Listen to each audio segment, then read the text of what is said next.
Hello student, আজকে তোমাদের এখন শিক্ষাবিজ্ঞানের ক্লাস আছে। আর আমাদের 2 নম্বর অধ্যায়টা আলোচনা হচ্ছিল। এই 2 নম্বর অধ্যায় থেকে আজকে তোমাদের আবার টেক্সট বইটা কিছুটা পড়াবো। টেক্সট বইয়ে যে টপিকগুলো আজকে কভার করব সেগুলো হচ্ছে সক্রিয় অনুবর্তন, অপারেন্ট অনুবর্তনের পার্থক্য, সমস্যামূলক শিখন, সমস্যা সমাধানমূলক শিখন, প্রচেষ্টা, ভুল শিখনের কৌশল, আরও অনেক কিছু টপিক আজকে কভার করব। আর তোমরা যারা ইউটিউবে ভিডিওটা দেখছো তোমাদের উদ্দেশ্যে বলে রাখি যে অনলাইন কোচিং ক্লাস চলছে, তোমরাও চাইলে সেখানে অ্যাডমিশান নিতে পারো। অ্যাডমিশান নেওয়ার জন্য এই নম্বরটাই তোমাদের কিন্তু যোগাযোগ করতে হবে। ঠিক আছে, চলো আজকে ক্লাসটা ভালো করে বুঝে নাও। দেখো, আমরা যে টেক্সট বইটা পড়ছিলাম সেটা হচ্ছে সাঁতরা পাবলিকেশনের 58 নম্বর পৃষ্ঠা পর্যন্ত আমাদের পড়া হয়েছিল। আজকে আমরা এই 58 নম্বর পৃষ্ঠার একদম নিচ থেকে আমরা পড়াটা শুরু করব, যে সক্রিয় অনুবর্তন বা অপারেন্ট অনুবর্তনের বৈশিষ্ট্য। এখানে একটা জিনিস তোমাদের মাথায় রাখতে হবে, এই বৈশিষ্ট্য সক্রিয় অনুবর্তন বা অপারেন্ট অনুবর্তনের বৈশিষ্ট্য বড় প্রশ্ন আকারে কিন্তু আমাদের আসে না। আমরা টেক্সট বইটা কেন পড়ছি? টেক্সট বইটা পড়ছি যাতে আমরা 40টা ছোট প্রশ্নের 40টাই অ্যান্সার করতে পারি এবং সঙ্গে আমাদের নলেজটা ভালো ডেভেলপ হয়, যাতে আমরা এই শিক্ষাবিজ্ঞান সাবজেক্টটা সম্পর্কে বিশদভাবে জানতে পারি। যাই হোক, আমাদের দেখো সক্রিয় অনুবর্তন বা অপারেন্ট অনুবর্তনের বৈশিষ্ট্য আমরা পড়ব। সেক্ষেত্রে এই নামটা তোমাদের খুব মনে রাখতে হবে, ভুললে চলবেই না, যে মনোবিদ স্কিনার আবিষ্কৃত অপারেন্ট অনুবর্তনের বৈশিষ্ট্য। মানে হচ্ছে অপারেন্ট অনুবর্তন আবিষ্কার করেছে কে? মনোবিদ স্কিনার। ঠিক আছে, এখানে তোমাদের এই নামটা জানতেই হবে যে অপারেন্ট অনুবর্তন বা সক্রিয় অনুবর্তন এটা হচ্ছে স্কিনারের তথ্য। ঠিক আছে, চলো এবারে দেখো, এখানে এই বইটায়, নতুন বইটায় তোমরা পাবে এরকম একটা ছক করে বৈশিষ্ট্যটা ছকের মাধ্যমে তুলে দেওয়া হয়েছে। এই ছকের মাধ্যমে তুলে দিয়ে তারপরে সেই পয়েন্টগুলোকে আবার ডিটেলসে এখানে আলোচনা করা হয়েছে। যে সক্রিয় অনুবর্তনের বৈশিষ্ট্যগুলো, প্রথমে দেখো প্রস্তুত করতে হবে পানিকে, অর্থাৎ প্রস্তুতি, তারপর শক্তিদায়ক উদ্দীপকের সত্তা, তারপরে হচ্ছে স্বতঃস্ফূর্ত আচরণ, এইভাবে বৈশিষ্ট্যগুলো আছে। আমি কয়েকটা বৈশিষ্ট্য আলোচনা করছি। এখানে পরীক্ষায় তোমাদের আসে ছোট প্রশ্ন আকারে যে সক্রিয় অনুবর্তনের দুটো বৈশিষ্ট্য লেখো। আমি কয়েকটা 3-4টে আলোচনা করে দিচ্ছি, তোমরা দুটো মুখস্থ করে নেবে ভালো করে, আর বাকি 3-4টে একটু জেনে রাখবে। দেখো, প্রথমে প্রস্তুতি। এখানে কি বলা হচ্ছে দেখো, অপারেন্ট অনুবর্তনের ক্ষেত্রে প্রাথমিক প্রস্তুতি একান্ত প্রয়োজন। পূর্ব প্রস্তুতিতে পূর্ববর্তী আচরণগুলিকে বিন্যস্ত হয়। বলছে পূর্ব প্রস্তুতিতে পূর্ববর্তী আচরণগুলি বিন্যস্ত হয়। ঠিক আছে, এখানে এখানে দুটি পর্যায়ে পূর্ব প্রস্তুতি ছিল। কোথায় এখানে বলছে দেখো, এখানে এটা দেখো, মনোবিদ স্কিনারের পরীক্ষায় ইঁদুর নিজের প্রচেষ্টায় লিভারে চাপ দিয়ে ট্রেতে খাদ্য আনে।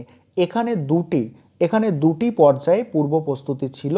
দেখো কি বলছে এখানে, শিশুদের শিখনের ক্ষেত্রে এইরূপ পূর্ব প্রস্তুতি প্রয়োজন। এক্ষেত্রে শিক্ষক পূর্ব প্রস্তুতির ক্ষেত্র নির্বাচন করে দেবেন। তারপরের পয়েন্ট হচ্ছে শক্তিদায়ক উদ্দীপক। এই যে শক্তিদায়ক উদ্দীপক না, এটাকে স্কিনার, দেখো এখানটা আগে অপারেন্ট বা আচরণ। এই অপারেন্ট কথার মানে হচ্ছে আচরণ। এটা একটা এমসিকিউ আকারেও আসতে পারে যে অপারেন্ট কথার মানে কি? আচরণ। বলছে অপারেন্ট বা আচরণ একবার সম্পাদনের পর যে উদ্দীপক পানিকে বিশেষভাবে প্রভাবিত করে তাকে বলে শক্তিদায়ক সত্তা বা শক্তিদায়ী উদ্দীপক। তাহলে এখানে তোমরা শক্তিদায়ক সত্তা বা উদ্দীপক কাকে বলে বুঝে গেলে। ঠিক আছে, এবারে এই উদ্দীপককে স্কিনার 3টে ভাগে ভাগ করছে। এক হচ্ছে ধনাত্মক শক্তিদায়ক সত্তা, ঋণাত্মক শক্তিদায়ক সত্তা, আর শাস্তিমূলক শক্তিদায়ক সত্তা। একদম সহজভাবে এখানে আমি তোমাদের বুঝিয়ে দিচ্ছি ধনাত্মক শক্তিদায়ক সত্তাটা কি জিনিস।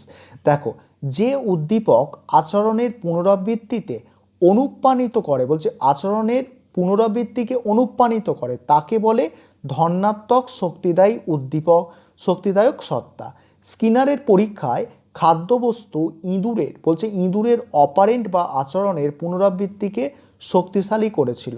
ঠিক আছে, তাই খাদ্যবস্তু ক্ষুধার্ত ইঁদুরের কাছে ধনাত্মক উদ্দীপক সত্তা। অর্থাৎ যে কাজটা তুমি করলে একটা ভালো ফল পাচ্ছ, ভালো করে মাথায় ঢোকাও, যে কাজটা করলে তুমি ভালো ফল পাচ্ছ, দেখছো যে এটা ঠিকঠাক হচ্ছে, এই কাজটা করলে আবার আমি এই জিনিসটা পাবো। অর্থাৎ তুমি একটা প্রশ্নের সঠিক অ্যান্সার দিচ্ছ, তোমাকে একটা গিফট করা হচ্ছে, আবার সঠিক অ্যান্সার দিচ্ছ, আবার একটা গিফট।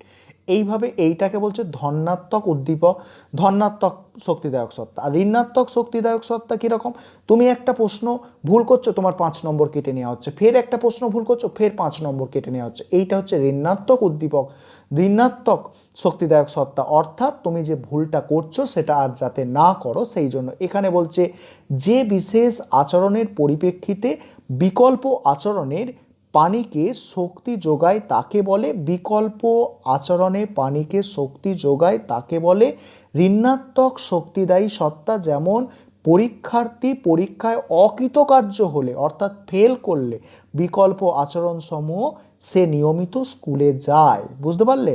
এবারে বলছে দেখো শাস্তি, এখানে পরে দেখো শাস্তি, শাস্তিমূলক শক্তিদায়ী সত্তা। যে উদ্দীপক অপারেন্ট বা আচরণের পুনরাবৃত্তিতে বাধা সৃষ্টি করে তাকে শাস্তিমূলক শক্তিদায়ী সত্তা বলে, যেমন দৈহিক শাস্তি। এবারে বলছে পরের পয়েন্ট, শক্তি বলছে এখানে আমরা পড়ছিলাম যেটা সক্রিয় অনুবর্তন বা অপারেন্ট অনুবর্তনের বৈশিষ্ট্য। পরের পয়েন্ট দেখো বৈশিষ্ট্যের, এখানে বৈশিষ্ট্যের পরের পয়েন্ট হচ্ছে শক্তিদায়ক উদ্দীপকের স্থায়িত্ব। এবারে অপারেন্ট অনুবর্তনের আরেকটি বৈশিষ্ট্য হলো শক্তিদায়ক উদ্দীপকের স্থায়িত্ব। শক্তিদায়ক উদ্দীপকের স্থায়িত্বকাল বেশি হলে আচরণের স্থায়িত্ব বাড়ে। ঠিক আছে? তারপরে স্বতঃস্ফূর্ত আচরণ দেখো, অপারেন্ট অনুবর্তনের আরেকটি গুরুত্বপূর্ণ বৈশিষ্ট্য হলো স্বতঃস্ফূর্ততা। পানি নিজের চাহিদা পরিতৃপ্তির জন্য আচরণ স্বতঃস্ফূর্তভাবে করে থাকে। এই ছিল দেখো তোমাদের বৈশিষ্ট্যগুলো। এখানে আরও দুটো বৈশিষ্ট্য আমি দিয়ে দিয়েছি, তোমরা চাইলে রিডিং পড়ে নিতে একটু পারো। ঠিক আছে? এবারে আমরা যেটা জানবো খুব ইম্পর্টেন্ট, তোমাদের এই নোটটাও আমি লিখিয়েছি যে প্যাভলভীয় অনুবর্তন আর অপারেন্ট অনুবর্তনের মধ্যে একটা জিনিস এখানে তোমাদের মনে রাখতে হবে, এই প্যাভলভীয় অনুবর্তনটা হচ্ছে প্রাচীন অনুবর্তন আর অপারেন্ট অনুবর্তন হচ্ছে সক্রিয় অনুবর্তন। এই অনুবর্তনের পার্থক্যটা খুব ইম্পর্টেন্ট, অর্থাৎ সক্রিয় অনুবর্তন এবং প্রাচীন অনুবর্তন, এই পার্থক্যটা। প্যাভলভীয় অনুবর্তন মানে কি বললাম, প্রাচীন অনুবর্তন, অপারেন্ট অনুবর্তন মানে হচ্ছে সক্রিয় অনুবর্তন। এই পার্থক্যটা তোমাদের আমি নোট আকারে আগেই দিয়েছি, তাছাড়াও এই বইটাতেও ভালো করে লেখা আছে পার্থক্যটা আর করাচ্ছি না, কারণ এটা তোমাদের বড় প্রশ্ন আকারে নোট আকারে আমি আগেই করিয়েছি। চলো দেখে নাও এবারে অপারেন্ট অনুবর্তনের শিক্ষামূলক প্রয়োগ। এখানে শিক্ষামূলক কিভাবে প্রয়োগ হচ্ছে দেখো, এখানে এত কিছু তোমাদের পড়তে পুরোটা হবে না। এখানে যে প্রশ্নটা তোমাদের মাথায় রাখতে হবে, এই যে স্কিনার ইনিই হচ্ছেন অপারেন্ট অনুবর্তনের হচ্ছে প্রবক্তা। ঠিক আছে? এবারে প্রাচীন অনুবর্তনের প্রবক্তাকে, এটা হচ্ছে প্যাভলভ। এখানে দুটো জিনিস খেয়াল তোমাদের রাখতেই হবে যে অপারেন্ট অনুবর্তন বা সক্রিয় অনুবর্তনের প্রবক্তা হচ্ছে স্কিনার আর প্রাচীন অনুবর্তনের প্রবক্তা হচ্ছে প্যাভলভ। ঠিক আছে? এই দুটো জিনিস তোমাদের জানতেই হবে। আরও একবার রিপিট করছি যে প্রাচীন অনুবর্তনের প্রবক্তা প্যাভলভ, সক্রিয় অনুবর্তনের প্রবক্তা বা অপারেন্ট অনুবর্তনের প্রবক্তা স্কিনার। এটা তোমরা খেয়াল অবশ্যই রাখবে, এখান থেকে কোশ্চেন আসেই। এবারে এখানে পয়েন্টটা দেখো, মনোবিজ্ঞানী স্কিনার প্রবর্তিত অপারেন্ট অনুবর্তন তথ্যে যেসব মৌলিক নীতি তুলে ধরা যেতে পারে, আমরা এটা এত ডিটেলসে পড়বো না, তোমরা চাইলে এটা ডিটেলসে পড়তে পারো। ঠিক আছে? কিন্তু আমি দুটো পয়েন্ট তোমাদের পড়িয়ে দিচ্ছি। দেখো এখানে বলছে শাস্তি পরিহার নীতি। অপারেন্ট অনুবর্তন নীতিতে বলা হয়েছে শাস্তি দ্বারা অর্জিত শিখন প্রকৃত শিখন নয়, সুতরাং শাস্তি শক্তিদায়ক উদ্দীপক হিসাবে ব্যবহৃত হওয়া বাঞ্ছনীয় নয়।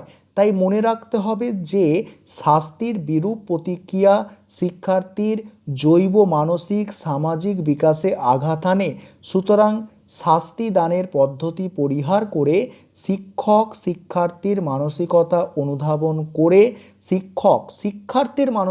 অনুধাবন করে অর্থাৎ বুঝে, ঠিক আছে, উদ্দেশ্যমুখী শক্তিদায়ক উদ্দীপক দ্বারা উদ্দীপিত করলে শিক্ষার্থী পাঠে মনোযোগী হয় আর শিখন কার্যকারী হয় আর শিক্ষালব্ধ অভিজ্ঞতার স্থায়িত্ব বৃদ্ধি পায়। পরের পয়েন্ট দেখো, প্রশংসা বা পুরস্কার। এখানে কি বলা হচ্ছে দেখো, প্রশংসা বা পুরস্কার প্রদানে কি বলা হচ্ছে দেখো, স্কিনারের অপারেন্ট নীতি অনুসরণে বলা যায় যে শিক্ষার্থী যখন উদ্দেশ্যমুখী ও কার্যকারী সুসংগত নতুন আচরণ করবে তখনই তাকে পুরস্কৃত করতে হবে, তাহলে তার সৃজনশীলতার উন্মেষ ঘটবে, তার আত্মবিকাশের পথ প্রশস্ত হবে। মৌখিক প্রশংসাও শক্তিদায়ক উদ্দীপক হিসাবে ফল প্রদান করে থাকে। এটা এতটা পড়বে এই পয়েন্টটা। আরেকটা আমি তোমাদের পয়েন্ট পড়িয়ে দিচ্ছি, দেখো পূর্ব প্রস্তুতি, অর্থাৎ আগে থেকে প্রস্তুত করে নিতে হবে। দেখো এই পয়েন্টটা কিন্তু খুব গুরুত্বপূর্ণ একটা পয়েন্ট, যে অপারেন্ট তথ্য অনুযায়ী পূর্বাবস্থা, আচরণ আর শক্তিদায়ক উদ্দীপক এই তিনটি প্রধান উপাদানই আচরণ পরিবর্তনের ক্ষেত্রে অপরিহার্য। তাহলে অপারেন্ট অনুবর্তনের ক্ষেত্রে, আচরণ পরিবর্তনের ক্ষেত্রে কি তিনটে গুরুত্বপূর্ণ, এক হচ্ছে পূর্বাবস্থা, আর একটা আচরণ, আর একটা হচ্ছে শক্তিদায়ক উদ্দীপক। ঠিক আছে, বলছে শিক্ষক শ্রেণীকক্ষে পাঠ্য বিষয় তুলে ধরার পূর্বে অর্থাৎ আগে শক্তিদায়ক উদ্দীপক হিসাবে পূর্বের সহযোগী তথ্য, ওই রিলেটেড, তোমাকে ধরো ক্লাস 10-এর অঙ্ক করানো হচ্ছে, কিন্তু তার আগে তোমাকে একটু ক্লাস 9-এর সূত্রগুলো মুখস্থ, একটু দেখিয়ে দেওয়া হচ্ছে যে এইভাবে ক্লাস 9-এ হয়েছিল, এর পরের স্টেপ আমরা ক্লাস 10-এ এইভাবে করব। ঠিক আছে, একটু আগের জিনিস মনে করিয়ে দেওয়া, এটাই আর কি। ঠিক আছে, চলো এবারে পরের যেটা পড়বো, এইগুলো তোমাদের লাগবে না, পড়তে লাগবে না, এগুলো কোনো পড়ার দরকার নেই। ঠিক আছে, চাইলে একবার রিডিং পড়তে পারো, কিন্তু কোনো পড়ার দরকার নেই। এখানে আমরা যে ইম্পর্টেন্ট জিনিস আমরা যেটা পড়বো, এই সমস্যা সমাধানমূলক শিখন, এই ভূমিকাটা তোমরা রিডিং পড়বে, এখানে সেরকম কিছু নেই। এখানে শুধু যে জিনিসটা তোমাদের বোঝার আছে সেটা হচ্ছে যে আমরা যখন একটা সমস্যা দেখি, কোনো একটা কাজ করতে যাই, কাজ করতে গিয়ে একটা কাজ অর্থাৎ সব কিছুই কাজ। কীরকম কাজ দেখো, আমরা ধরো একটা কোনো কাজ করতে গেছি, অর্থাৎ একটা ম্যাথ আমরা সলভ করছি। ঠিক আছে, একটা সলভ করতে গিয়ে সেখানে কি আসছে, এখানে বলা হচ্ছে যে 10টা অঙ্ক, ভালো করে বুঝবে কথাটা, 10টা অঙ্ক, ঠিক আছে, 10 মিনিটের মধ্যে তোমাকে সলভ করে দিলে ক টাকা দেওয়া হবে, 10 টাকা দেওয়া হবে। 10টা অঙ্ক সলভ করে দিলে 10 টাকা দেওয়া হবে। এখানে বাধা হয়ে আছে কি, এখানে বাধা কি, দুটো অঙ্ক বাধা হয়ে আছে। এই জিনিসটা তোমাকে বুঝতে হবে, এই দুটো বাধা যেটা, এটাই হচ্ছে সমস্যা। এই দুটোকে যদি আমরা সমাধান করে নিতে পারি, তাহলে আমরা কি করব, লক্ষ্যে পৌঁছাতে পারবো। সেইটাকেই বলা হচ্ছে সমস্যা সমাধানমূলক শিখন। বুঝলে, দেখো এখানে কি বলা হচ্ছে, যে শিখনের সমস্যার সমাধানের পরিপ্রেক্ষিতে আচরণের পরিবর্তন হয় তাকে সমস্যা সমাধানমূলক শিখন বলে। অর্থাৎ আমরা অনেক সময় কোনো কাজ ভুল করি প্রথমে, তারপর নিজে থেকেই আবার আমরা সেই কাজটা শিখে যাই, সেটাকে বলছে সমস্যা সমাধানমূলক শিখন। এখানে দেখো এই মনোবিজ্ঞানী স্কিনার ইনি কি বলছেন, দেখো সমস্যা সমাধানমূলক শিখনে ব্যক্তির চিন্তাশক্তি, যুক্তিসহ বিবিধ মানসিক প্রক্রিয়া উন্নত স্তরে পৌঁছায়, ফলে পরিবর্তন ও পরিমার্জনের মধ্যে দিয়ে ব্যক্তির আত্মবিকাশ ঘটে। এবারে দেখো সমস্যার বৈশিষ্ট্য, খুব খুব ইম্পর্টেন্ট এটা, ব্যক্তির চাহিদা, ঠিক আছে, এদিকে আছে লক্ষ্য, মাঝখানে এই যে ডার্ক একটা জিনিস আছে, এটা হচ্ছে দেখো বাধা। এখানে তুমি যদি ভালো করে লক্ষ্য করো, এখানে লেখাও আছে বাধা। তাহলে চাহিদা কি হবে, লক্ষ্য পূরণের জন্য চাহিদা, কিন্তু মাঝখানে বাধা। ঠিক আছে, সমস্যার বৈশিষ্ট্য কি বলছে, দেখো সমস্যার পরিস্থিতির 3টি উপাদান হলো, এক হচ্ছে চাহিদা, 2 হচ্ছে লক্ষ্য, আরেকটা হচ্ছে আমাদের বাধা। এবার সমস্যার বৈশিষ্ট্যগুলো দেখো, পরীক্ষায় পড়ে যে সমস্যার 2টি বৈশিষ্ট্য লেখো শর্ট প্রশ্ন আকারে। ঠিক আছে, 1 নম্বর দেখো, বাধার অবস্থান হলো চাহিদা ও লক্ষ্যের মধ্যে। দেখো বাধা চাহিদা আর লক্ষ্যের মধ্যেই আছে, তো চাহিদার পরিতৃপ্তি করার জন্য লক্ষ্যভিমুখী হতে গেলে বাধাই লক্ষ্যভিমুখী হতে বাধা দেয়। ঠিক আছে, তারপর 2 নম্বর বৈশিষ্ট্য কি, সমস্যামূলক পরিস্থিতির অন্যতম বৈশিষ্ট্য হলো ব্যক্তির সচেতনতাই ব্যক্তিকে সমস্যা থেকে কি করে, উত্তীর্ণ হতে সাহায্য করে। এবারে দেখো পরে কি আছে, সমস্যা সমাধানের জন্য কয়েকটি পর্যায়ের কথা বলেছে মনোবিজ্ঞানীরা। আমরা অনেকগুলো পর্যায়ে পড়বো না, 2টো পর্যায়ে পড়ে নেব বা 3টে পর্যায়ে পড়ে নেব, কারণ এখান থেকে বড় প্রশ্ন আসে না। ঠিক আছে, দেখো সচেতনতা একটা, সমস্যা যাতে আমরা না পড়ি তার জন্য কি করতে হবে, সচেতন থাকতে হবে। বলছে ব্যক্তির সমস্যা সম্পর্কে আংশিক বা সম্পূর্ণরূপে অবহিত হলে সে পরিস্থিতি বিষয়ে সচেতন হয়ে পড়ে। 2 নম্বর হচ্ছে সমস্যা অভিমুখী পেশনা কথার মানে হচ্ছে মোটিভেশন। ঠিক আছে, যে ব্যক্তির সমস্যা সম্পর্কে অবহিত হলে, সে বুঝতে পারলে আর কি, তার মধ্যে তখন সমস্যা সমাধানের জন্য পেশনা জাগে। ফলে শিক্ষার্থী সমস্যা সমাধানের কল্পে মানে জন্যে নানা তথ্য সংগ্রহ করে। এটাও তোমরা 3 নম্বর পয়েন্টটাও পড়তে পারো, অতগুলো দরকার নেই। তারপরে এবারে আমাদের মেন যে জিনিসটা আছে দেখো, সমস্যা সমাধানের কৌশল, খুব ইম্পর্টেন্ট এইটা খুব ইম্পর্টেন্ট, আর বোঝাও খুব জরুরি এটা। দেখো দুটো কৌশলের কথা বলছে এখানে, সমস্যা সমাধানের জন্য দুটো কৌশলের কথা বলা হয়েছে, একটা হচ্ছে প্রচেষ্টা ও ভুলের কৌশল, আর একটা হচ্ছে অন্তর্দৃষ্টিমূলক কৌশল। আজকে আমরা পড়ব প্রচেষ্টা ও ভুলের কৌশল। একদম ভালোভাবে তোমরা এটা বোঝার চেষ্টা করো, প্রচেষ্টা ও ভুলের কৌশল, আশা করি তোমাদের বোঝাতে আমি সক্ষম হব। প্রথমে ভূমিকাটা দেখো, বলছে যে কৌশলের মাধ্যমে সমস্যার সমাধান করা যায়, যার মাধ্যমে জ্ঞান অর্জন ও মানসিক বৈশিষ্ট্যের উৎকর্ষ সাধন করা যায়, সেই গুরুত্বপূর্ণ বিষয়টি নিয়ে বিভিন্ন মনোবিজ্ঞানী গবেষণা করেছেন। তাদের গবেষণা প্রসূত ফলপ্রাপ্তি হলো বিভিন্ন প্রকারের শিখন কৌশল। যে শিখন কৌশল বিশেষভাবে সমাদিত্য মানে সবাই পছন্দ করে, যা শিক্ষার্থীদের কাছে উৎসাহ ব্যঞ্জক, সেটি হলো আমেরিকান মনোবিদ থর্নডাইকের প্রচেষ্টা ও ভুল শিখনের কৌশল। ঠিক আছে, কি বললাম, কে আবিষ্কার করেছে প্রচেষ্টা ভুল শিখনের কৌশল? এই যে থর্নডাইক, ইনিই হচ্ছে প্রচেষ্টা ও ভুল শিখনের কৌশল আবিষ্কার করেছেন, আমেরিকান মনোবিদ। মনে রাখবে, প্রচেষ্টা ভুল শিখন কৌশল, থর্নডাইক, এনার পুরো নাম E.L.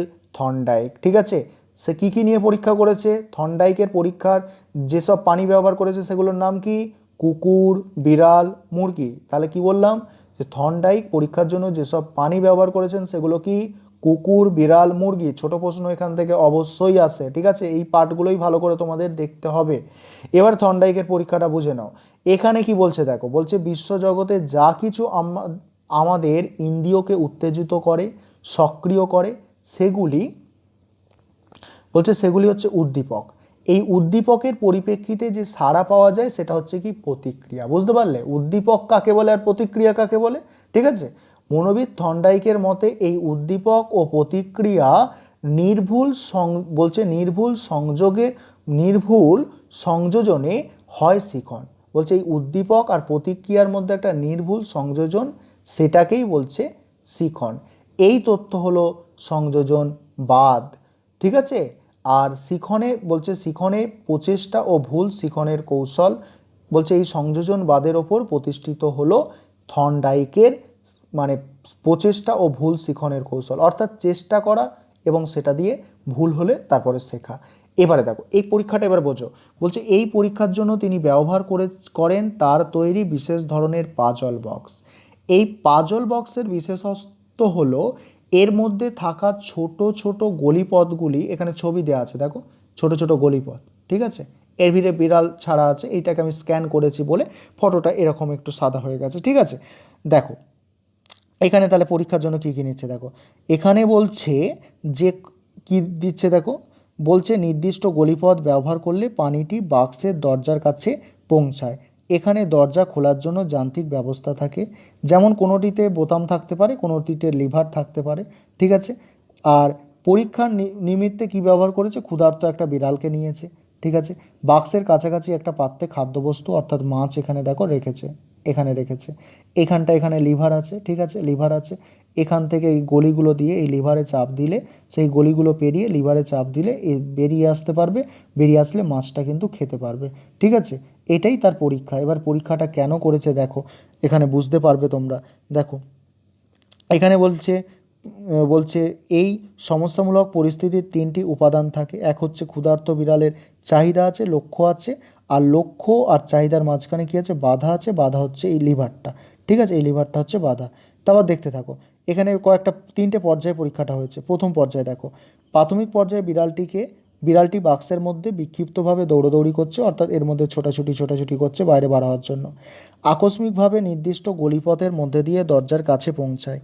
এইভাবে বিভিন্ন প্রতিক্রিয়া করার সময় হঠাৎ বিড়ালটি বোতামে চাপ দেয়, ফলে দরজা খুলে যায়, বিড়ালটি বাইরে এসে খাদ্য গ্রহণ করেন। এইভাবে প্রথমবার ক্রিয়া সম্পন্ন হয়। এবার দ্বিতীয়বার দেখো, বলছে দ্বিতীয়বারে মনোবিদ থর্নডাইক আবার বিড়ালটিকে পাজল বক্সের মধ্যে ঢুকিয়ে দেয়। লক্ষ্য করেন যে বিড়ালটি প্রথমবারের মতো লাফালাফি করছে না, পূর্বের তুলনায় তার আচরণ অনেকটাই নিয়ন্ত্রিত এবং ভুল প্রচেষ্টার সংখ্যা পূর্বের তুলনায় কম। এবার বলছে তৃতীয় পর্যায়ে দেখো, বলছে মনোবিদ থর্নডাইক কয়েকবার পুনরাবৃত্তি পুনরাবৃত্তিতে লক্ষ্য করেন মানে বারবার ঢোকাচ্ছে, আবার এটাকে বারবার ধরে এই পরীক্ষাটাকে আর কি করছে, ঠিক আছে, পুনরাবৃত্তি করছে মানে বারবার ধরে করছে।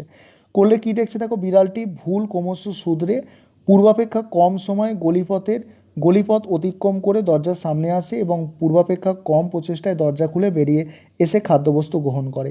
এইভাবে বিড়ালটি সমস্যার সমাধান করে নির্ভুল স্থায়ী আচরণ করে। থর্নডাইকের মতে যে কৌশলের পুনরাবৃত্তিতে আত্মপ্রচেষ্টার ভুল আচরণগুলি ত্যাগ করে ক্রমশ সঠিক আচরণ সম্পন্ন করা হয়, সেই কৌশল হলো প্রচেষ্টা ও ভুল শিখনের কৌশল। এই টাইম কার্ভ, এইটা পরীক্ষায় আসেই। টাইম কার্ভ কী জিনিস দেখো, এর পরের পেজে ছবিও আছে, সেটা বুঝিয়ে দেবো, আগে দেখে নাও। বলছে মনোবিজ্ঞানী থর্নডাইক পুনরাবৃত্তির সংখ্যা বৃদ্ধির সঙ্গে সঙ্গে সমস্যা সমাধানের জন্য সময় হ্রাসের বিষয়টি লেখচিত্রের মাধ্যমে প্রকাশ করা হয়, সেটাকে টাইম কার্ভ বলে। এই দেখো ছবিটা দেখো, এই ছবিটায় এখানে দেখো একটা গ্রাফ তৈরি করা হয়েছে, গ্রাফের এই দিকটায় সময় অর্থাৎ সেকেন্ডের সময় দেওয়া হয়েছে, আর এদিকে মানে প্রচেষ্টার সংখ্যা, দেখো প্রচেষ্টার সংখ্যা কতবার চেষ্টা করেছে তার সংখ্যা। দেখো একবার চেষ্টা করছে, দুবার চেষ্টা করছে, টাইমটা কী হচ্ছে, কমছে কমছে কমছে কমছে, আবার একদম 16বার যখন চেষ্টা করছে, দেখো 15বার চেষ্টা করছে তখন 20 সেকেন্ড লাগছে, যখন 14বার চেষ্টা করছে 30 সেকেন্ড লাগছে, ঠিক আছে। এইভাবে যতবার চেষ্টা করছে ততবার মানে কি সময় কম লাগছে। অর্থাৎ তোমরা এখান থেকে কি বুঝতে পারছো যে তোমাদের বারবার রিভাইজ করতে হবে, অনুশীলন করতে হবে, তাহলে কিন্তু তোমাদেরও পরীক্ষায় নম্বরটা এভাবে বেশি আসবে, ঠিক আছে।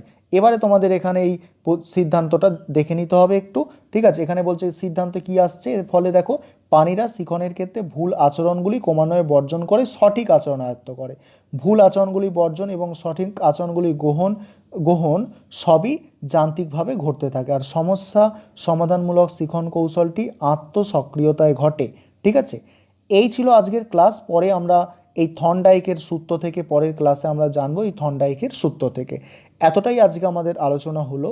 আর তোমরা যারা ইউটিউবে ভিডিওটা দেখছো, এইরকম আমাদের আলোচনা হয়, অর্থাৎ এইরকমই ক্লাস হয়, তোমরা চাইলে অ্যাডমিশান নিতে পারো। সমস্ত তথ্য তোমরা ডেসক্রিপশান বক্সে তার জন্য পেয়ে যাবে।